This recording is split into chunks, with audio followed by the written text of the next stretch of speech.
Hello, my name is Danny Bank. My candidate number is 5031. I'm a sophomore at Spanish River Community High School, and this is my creative critical reflection on my movie, The Overthinking Hooper. For my ACE Media Studies AS film, I decided to form a group with 3 other people. Their names are Cameron Macarelli, Luke Casuto, and Carter McMillan. When we first began to plan for our film, we were set on creating a film based off of our friend Insar Olza's film. This film was going to be a horror film. After more thinking and talking within our group, we decided that we didn't want to be as basic as everyone else this year by creating a simple horror film. We wanted to give ourselves more of a challenge. We decided to change genres from the horror genre to the sports drama genre. Everyone in our group loved basketball, and we all had the idea of taking inspiration from the TV series Last Chance U Basketball and the film Hustle. Both the television series and the film had lots of dramatic moments and incorporated basketball throughout the whole film. We decided on naming our film The Overthinking Hooper, as we saw that it was the name of a basketball player's Instagram account who posts content on how he always overthinks and how it affects his basketball skill. We knew this name would bring attention to the film from the viewer, and it would give the viewer a straightforward idea on what the film was about. Our film follows a protagonist named Danny as he tries to work harder to become a starter on the boys' varsity basketball team. His main problem is that he always gets into his own head and he begins to overthink. Our film also shows an antagonist named Carter, who is very skilled at basketball but is incredibly lazy. Danny shows up to the first morning workout early, and in contrast, Carter shows up late. The introduction to our film ends, but the main idea of it is that Danny goes head to head with Carter in order to earn his spot on the team. Question number 1. How does your product use or challenge conventions, and how does it represent social groups or issues? My film is mainly influenced by other sports drama films, specifically basketball films and television shows. This is exactly what we wanted to portray in our film. The majority of these types of films and television shows involve lots of dramatic moments through dialogue and body language in order to create suspense and heighten tensions between characters. However, our film did not have a ton of dialogue until the end of our introduction. We did this in order to keep the viewer wondering about what would happen in our film. Some iconography we used in our film was a basketball shoes, a compression shirt, compression pants, and other forms of athletic wear. All of these elements conveyed our idea of a sports drama film. For our setting, we chose Carter's house. We chose his house because it is spacious, relatively quiet, and it has another shooting location that we used. The other shooting location that we used was the neighborhood basketball court. This was essential to our film, as it was about basketball, and it was very convenient because it was within walking distance in his neighborhood. I wish that we could have touched more on different narrative themes within our film introduction. One narrative theme that we briefly touched on was conflict, specifically a man versus man conflict.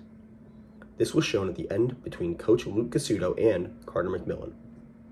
Man versus man is a conflict seen in many sports drama films, especially between coaches and players, which is why we decided to incorporate it. I feel as if incorporating this gives a sense of familiarity to the viewer.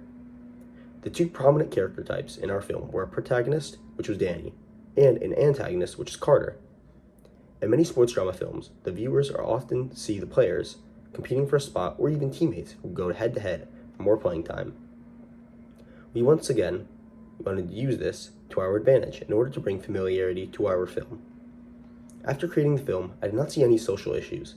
However, I did notice that we chose to represent some characters in certain ways. We decided to represent the teenage basketball players through the use of dialogue. One specific scene is when Carter calls the basketball coach man. Another specific scene is when the young coach, Luke Casuto, calls Carter bro. We represented Danny through many different forms of editing.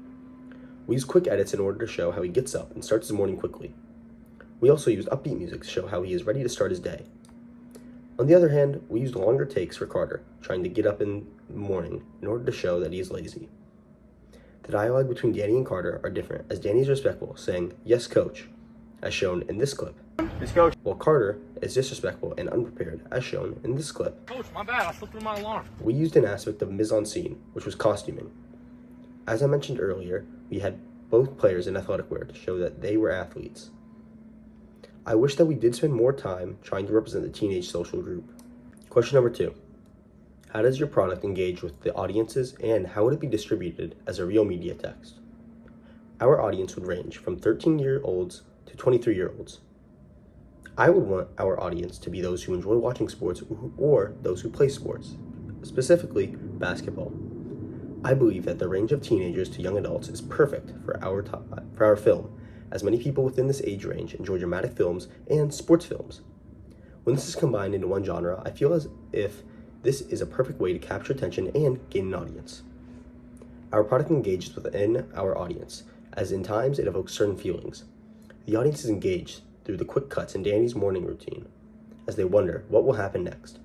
For Carter's morning routine, they see how lazy he is and they begin to wonder if he is truly good at basketball. This is done through different camera work, editing, and overall our acting. We would engage our target audience with our narrative through our quick cuts in my scene to capture attention, as now more than ever, many teenagers and young adults have low attention spans, and we would also engage with our audience with our costuming, as they would relate to the athletes because of their athletic clothing. We would distribute our film as a real media text with a theatrical release. This would be done in order to maximize profits. After doing the theatrical release, then we would push our film onto different streaming platforms. I would pursue a digital marketing campaign in order to appeal to my audience. I would run Instagram ads, TikTok ads, Facebook ads, YouTube ads, and Snapchat ads, as those are a majority of the different forms of online media that my targeted audience would most likely consume. As far as a production company, I could see myself working with Spring Hill Company.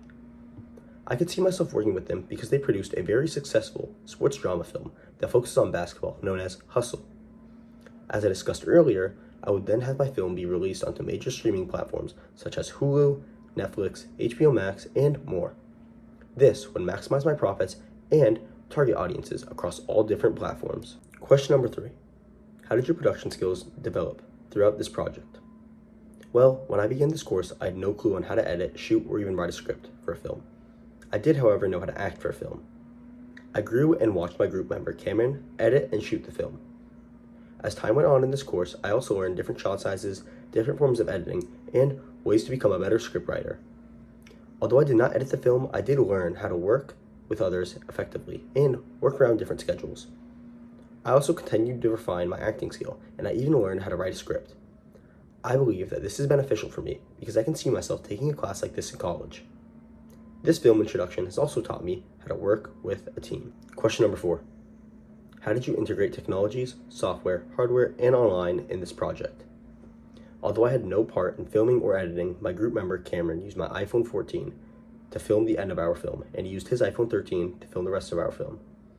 We also used my iPhone 14's flashlight in order to add lighting for when we filmed our morning scene at night. Moreover, we used a skateboard in order to get our trucking shot. For sound, we used uncopyrighted music, which we got off of YouTube, for my morning scene. We used the music in order to show how upbeat I was, which relates to my character. We used a skateboard in order to get our trucking shot, which shows me checking off the first morning workout off of my checklist. We used both cameras in order to film and get different shots in order to convey our characters in different ways, such as conveying myself in a hard-working way through the use of a time-lapse, showing how early I was, and our 2 shots showing Carter being lazy and late to practice. Finally, we used InShot to edit, which played a major role in the production of our film because Cameron was already experienced in using InShot. Overall, I learned a lot, and I would be very open to creating another film in the future. I hope you enjoyed my film and my creative critical reflection. Thank you.